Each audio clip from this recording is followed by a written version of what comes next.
आज मैं exercise physiology का पार्ट 6 वीडियो लेकर आया हूँ। अच्छे क्वेश्चन हैं, सेलेक्टेड क्वेश्चन हैं और मैं सभी क्वेश्चन का एक्सप्लेन करते हुए ऑप्शन का भी एक्सप्लेन करूँगा। तो question number 126, metabolism is determined by. Metabolism ज्ञात किया जाता है, किसके द्वारा ज्ञात किया जाता है? तो इसमें ऑप्शन नंबर सी सही है। Protein form as dictated by the genetic material. Protein forms as dictated by the genetic materials. अब इसमें ऑप्शन नंबर ए है size of protein in cell, B है availability of amino acid, D है protein composition of DNA. अब metabolism एक terminology है। Metabolism होता क्या है कि हिंदी में इसे बोलते हैं चयापचय, यानी कि टूट और जूट जो हमारे शरीर में सेल्स का विभाजन होता है, सेल्स का डाइजेशन होता है, उसको बोलते हैं मेटाबॉलिज्म। और मेटाबॉलिज्म डाइजेस्टिव सिस्टम से रिलेटेड है। यह क्वेश्चन एलटी ग्रेड में आ चुका है। तो मेटाबॉलिज्म में दो पार्ट होते हैं, एक होता है एनाबॉलिज्म, एक होता है कैटाबॉलिज्म। एना मीन्स जुड़ना, सेल का सेंस्थाइज होना, सेल का बनना। और कैटा माने टूटकर ही एनर्जी मिलती है। कैटाबॉलिज्म में टूटना, सेल का ब्रेकडाउन ही हमें एनर्जी प्राप्त होता है, और उसका एनाबॉलिज्म रिसेंस्थाइज होना ही दूसरी सेल का निर्माण होता है। Question number 127, make the correct choice from assertion A and the reason R from the code given below। इसमें assertion रीजन की बात क्या है कि assertion A और assertion R, तो इसमें the pyruvic acid form during aerobic glycolysis in the Krebs cycle passes into mitochondria, it is further oxidation. इसमें कहा है कि पायरुविक एसिड फॉर्म निर्माण होती है during the aerobic glycolysis. Aerobic glycolysis के दौरान क्रेब्स साइकिल में पायरुविक एसिड का निर्माण होता है, यानी कि माइटोकॉन्ड्रिया इसका ऑक्सीडेशन में। इसका रीजन है इन क्रेब्स साइकिल में oxidation of pyruvic acid produce energy, carbon dioxide, water and lactic acid. यानी कि 127 में ऑप्शन नंबर ए सही है। Both A and R correct. Question number 128, the important nutrients found in fish, यानी कि महत्वपूर्ण nutrients कौन है जो मछली में पाया जाता है? तो ओमेगा 3 है ऑप्शन ए, ये मछली में पाया जाता है। 129, the state of balance and equilibrium in internal physiological condition is known as. मतलब कहा गया है कि फिजियोलॉजिकल शारीरिक क्रिया की स्थिति में आंतरिक बैलेंस और इक्विलिब्रियम स्थिति को क्या बोलते हैं? यानी शरीर के आंतरिक संतुलन की स्थिति को क्या बोलते हैं? तो मेटाबॉलिज्म है option number A, option number B hypokinetics, C है हेमोस्टेसिस और डी है एनाबॉलिज्म। तो 129 का ऑप्शन नंबर सी सही है, हेमोस्टेसिस। हेमोस्टेटिस क्या होती है कि जब हमारे अंदर फिजियोलॉजिकल चेंज होते हैं और फिजियोलॉजिकल चेंजेज होके बाहरी इन्वायरमेंट से आंतरिक इन्वायरमेंट जब बैलेंस करते हैं, मेंटेनेंस करते हैं, तो उसको हेमोस्टेसिस बोलते हैं। मेटाबॉलिज्म बता ही चुके। हाइपो मीन्स कम, काइनेटिक माने मूवमेंट से रिलेटेड है, यानी कि लेस मूवमेंट, कम मूवमेंट को हाइपोकाइनेटिक कहा गया है। और हाइपोकाइनेटिक प्रॉब्लम क्या होती है, जैसे कि आपका आर्थराइटिस हो गई, ये हाइपोकाइनेटिक हुई। डायबिटीज़ हो गई, ये सब हाइपोकाइनेटिक है। आप बैठे रहेंगे, मूवमेंट नहीं करेंगे तो हाइपोकाइनेटिक प्रॉब्लम हो जाएगी। एनाबोलिज्म मेटाबॉलिज्म का पार्ट है। Question number 130, during muscular exercise Venus return is increase by. Muscles exercise के दौरान वेनस रिटर्न किसके द्वारा इंक्रीज होता है? वेनस रिटर्न, वेनस माने वेंस, आर्टरी और वेंस, किसके द्वारा रिटर्न होता है? तो ऑप्शन नंबर इसमें ए सही है।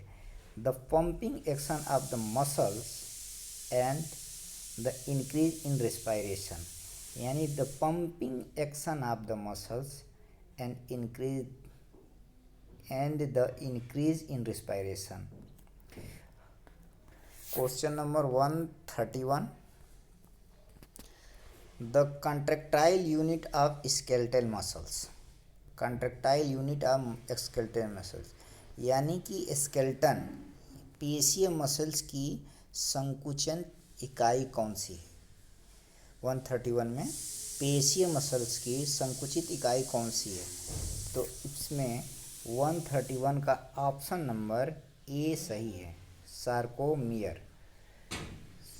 सार्कोमियर।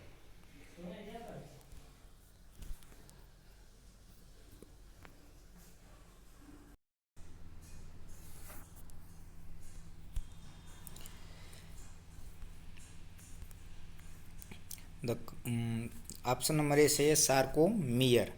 अब इसमें ऑप्शन नंबर बी है जो एक्टिन और मायोसिन। एक्टिन और मायोसिन दो तरह की प्रोटीन होती है जो मायोफाइब्रिल के अंदर पाई जाती है और इसे मायोफिलामेंट भी बोलते हैं। जैसे एक्टिन और मायोसिन, एक्टिन को थिन फिलामेंट और मायोसिन को थिक फिलामेंट बोलते हैं। और एक्टिन के अंदर ट्रोपोनिन, ट्रोपोमायोसिन भी प्रोटीन पाई जाती है। ऑप्शन नंबर डी, इसको मायोफाइब्रिल एक मसल्स में ही पाया जाता है जिसको मायोफिलामेंट बोलते हैं हम। 132, ATP is use for muscles contraction. ATP muscles contraction में प्रयोग की जाती है। क्या यह प्राइमरी सोर्सेस है, सेकेंडरी सोर्सेस है, इमीडिएट सोर्सेस है और या इंटरमीडिएट सोर्सेस है? तो ऑप्शन नंबर ए सही है इसमें, यानी कि एटीपी प्राइमरी सोर्सेस है जो मसल्स कॉन्ट्रैक्शन का। अब 133 क्वेश्चन नंबर में मैचिंग है, मैच कराना है इस क्वेश्चन को। और इसमें ऑप्शन ए में है एल्कोहल, बी एम्फेटामाइन। एम्फेटामाइन एक नर्व पे इफेक्ट डालने वाला पदार्थ है। Anabolic steroid, cocaine. तो इसका मिलाप करना है। इसमें 133 का ऑप्शन नंबर डी सही है, ऑप्शन नंबर डी, यानी कि alcohol lack of concentration and judgement, यानी कि एल्कोहल के कारण कंसंट्रेशन की क्षमता कम हो जाती है और जजमेंट की क्षमता कम हो जाती है। और एम्फेटामाइन द्वारा इट क्रिएट्स मेंटल कन्फ्यूजन, यह मानसिक कन्फ्यूजन को क्रिएट करता है। और anabolic steroid, it develop secondary males characteristic in female. और जो ऑप्शन नंबर सी में है, यानी कि एनाबॉलिक स्टेरॉयड, यह फीमेल्स में मेल्स का गुण देखने को पाया जाता है, जैसे मस्ट्यूज निकल जाना और आवाज़ में परिवर्तन होना, चाल ढाल में परिवर्तन होना। और इसमें cocaine it gives temporary disappear of fatigue and hunger, यानी कि यह अस्थायी रूप से थकावट और भूख को समाप्त कर देती है, कोकेन। 134 का भी मैचिंग है, 134 का मैचिंग है, यानी कि 134 में ऑप्शन नंबर बी सही है, option number B. Cell membrane absorb and excrete the molecular one carry out. तो इसमें ऑप्शन नंबर बी सही है। 135 में एसर्शन रीजन है, beta blockers are substance which reduce blood pressure. यानी कि ये कहा है कि बीटा ब्लॉकर एक ऐसा पदार्थ है जो ब्लड प्रेशर को कम कर देता है। ये बात सही है कि बीटा ब्लॉकर ब्लड प्रेशर को कम कर देता है, जिसे शूटिंग और तीरंदाजी वाले कंसंट्रेशन मेंटेन करने के लिए, बढ़ाने के लिए यूज करते हैं। ये सही है, बट इसका रीज़न है कि use of beta blockers enhance endurance performance. बिल्कुल गलत है। बीटा ब्लॉकर का यूज इंड्योरेंस में नहीं यूज किया जाता है, इंड्योरेंस इन्हांस करने के लिए नहीं यूज किया जाता है। तो इसमें ए सही है, आर गलत है। इट मीन्स कि ऑप्शन नंबर बी सही है। A is true but R is false. 136 the principal regulator of body's internal environment. यानी कि कौन मुख्य है जो शरीर के आंतरिक इन्वायरमेंट को रेगुलेट करता है। इनमें से कौन मुख्य है जो शरीर के आंतरिक इन्वायरमेंट को मेंटेन करता है, रेगुलेट करता है, इंटरनल इन्वायरमेंट को रेगुलेट करता है। तो इससे ऑप्शन नंबर सी सही है, किडनी। हाइपोथैलेमस एक नर्वस सिस्टम का पार्ट है, ये भूख प्यास निद्रा का काम करता है। लीवर हमारे शरीर में 1.5 kg का एक सबसे बड़ी ग्लैंड पाई जाती है लीवर, जो पित्त का श्रावण करता है। और गोनैड एक जनन ग्रंथि है, जनन एंडोक्राइन ग्रंथि है, यानी कि सेक्स ग्लैंड है। 137 the trigger to initiate the contractile process in skeleton muscles. यानी कि इस स्केलेटन मसल्स में कौन ट्रिगर है जो इनिशिएट करता है मसल्स कॉन्ट्रैक्शन के लिए। मसल्स कॉन्ट्रैक्शन के लिए कौन ट्रिगर का काम करता है स्केलेटन मसल में, या कह सकते हैं कि स्केलेटन मसल्स में कॉन्ट्रैक्शन के लिए ट्रिगर का काम कौन प्रारंभ करता है, इनिशिएट करता है। तो 137 का D, calcium bind to troponin. आप जब मसल्स का स्ट्रक्चर पढ़ेंगे तो एक्टिन और मायोसिन दो फिलामेंट होते हैं। एक्टिन में 2 प्रोटीन पाई जाती हैं, ट्रोपोनिन और ट्रोपोमाइसिन। ट्रोपोनिन जो है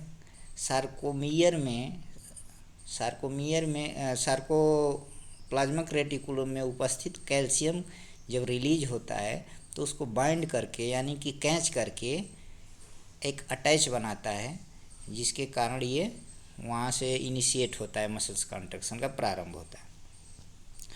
138 which of the following sequence is correct during isovolumetric relaxation. Isovolumic relaxation एक कार्डियक साइकिल का पार्ट है जो वेंट्रिकल रिलैक्सेशन को कहा जाता है, जिसमें सभी वाल्व नियरेस्ट आ जाते हैं। तो एक करेक्ट सीक्वेंस बनाना है, तो इसमें ऑप्शन नंबर ए सही है, ए बी सी डी।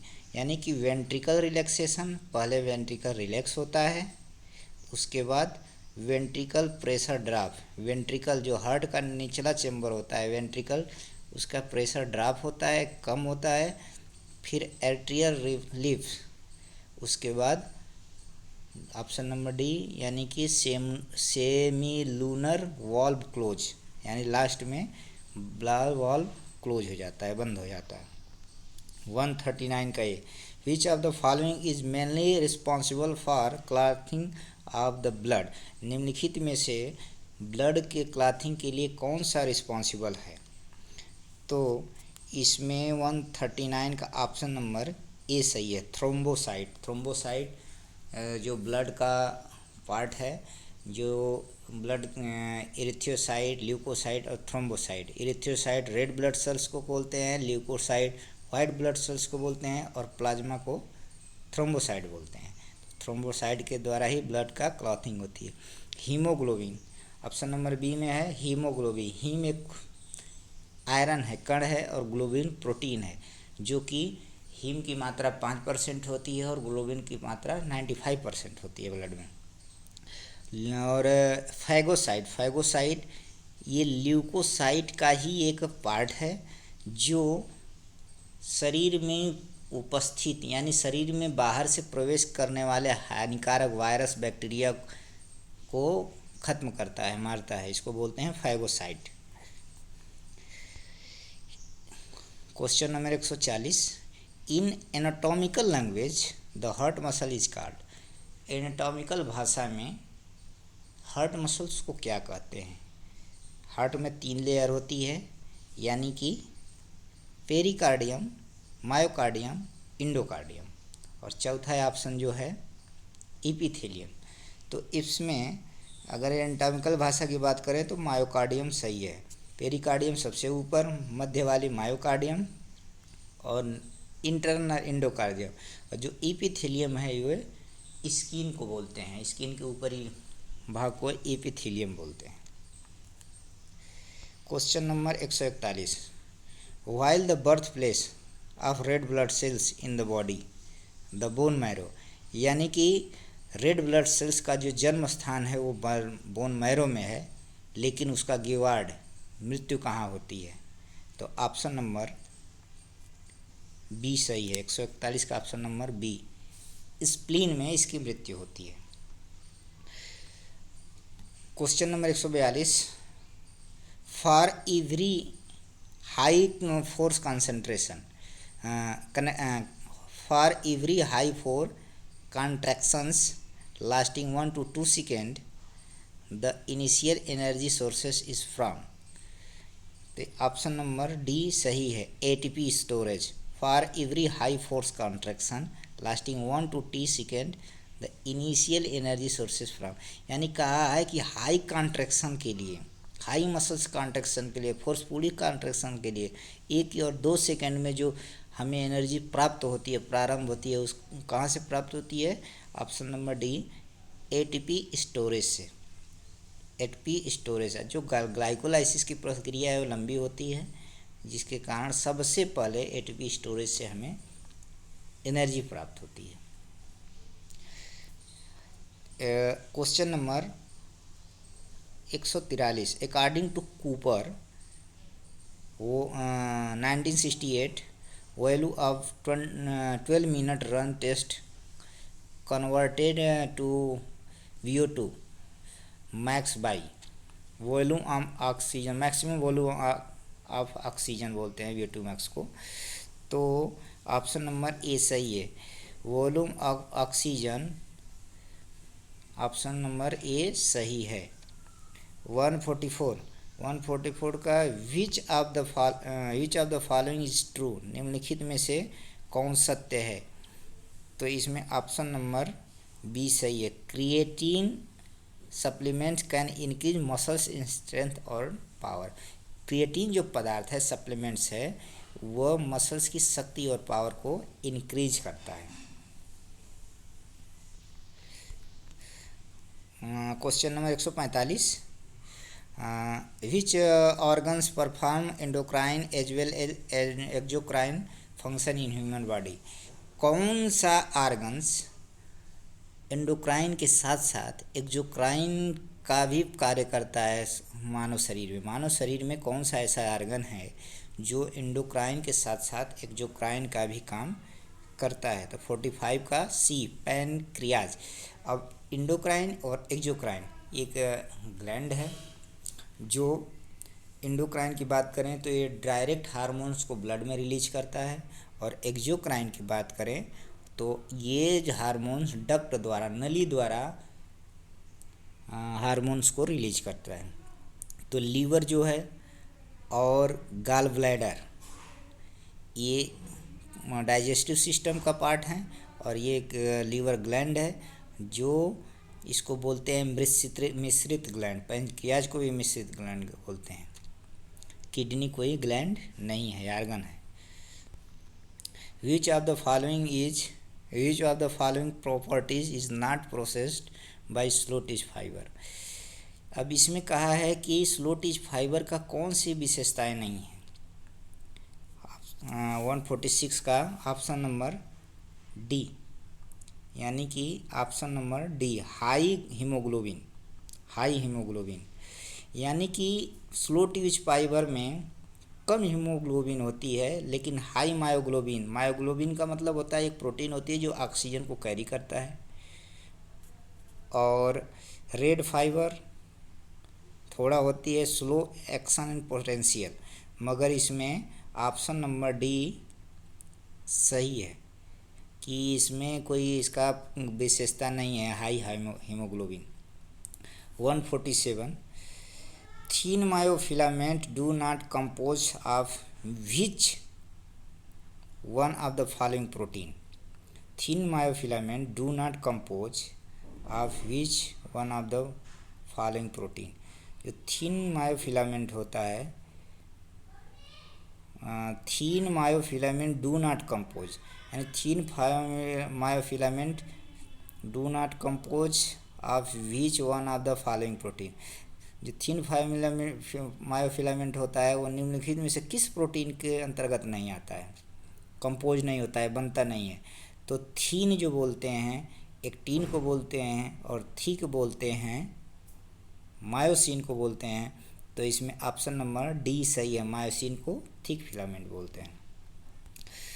अब question number 148, delayed onset muscle soreness, इसको डॉम्स, शॉर्ट फॉर्म में डॉम्स बोलते हैं, is typically associated with which of the following types of muscles contraction.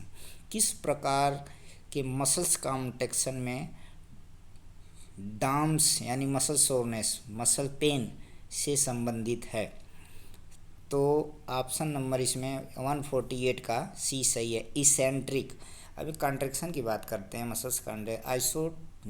Isometric ऐसा कॉन्ट्रैक्शन है, iso means कुछ, मेट्रिक माने लंबाई, जिसमें कोई चेंजेज है, किसी मसल्स की लंबाई में कोई परिवर्तन नहीं होता है, उसको बोलते हैं आइसोमेट्रिक कॉन्ट्रैक्शन। कंसेंट्रिक मसल छोटी होती है, इसेंट्रिक मसल्स में लेंथेनिंग होती है, लेंथ होती है, फिर भी ये फोर्स को एक्सर्ट करती है, यानी फोर्स को डिनोट करती है, फोर्स को बताती है। 149 question number 149, sliding filament theory of muscles contraction was given by. Sliding filament theory किसके द्वारा दिया गया था।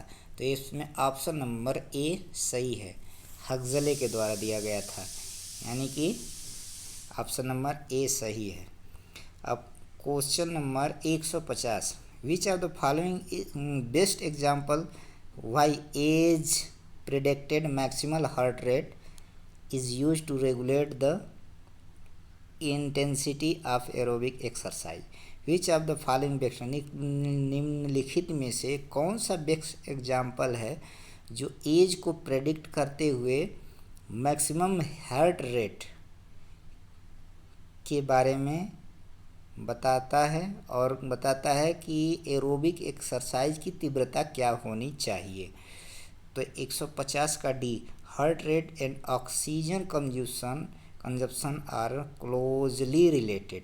heart rate and oxygen consumption are closely related। it means कि हार्ट रेट और ऑक्सीजन का उपभोग दोनों नियरेस्ट संबंधित हैं, एकदम क्लोजली संबंधित हैं। तो इस तरह हम आज एक्सरसाइज फिजियोलॉजी का क्वेश्चन कवर करने की कोशिश किया हूँ और कवर किया हूँ और एक्सप्लेन किया हूँ। अगर आप लोग को अच्छा से समझ में आए तो इसको लाइक, शेयर और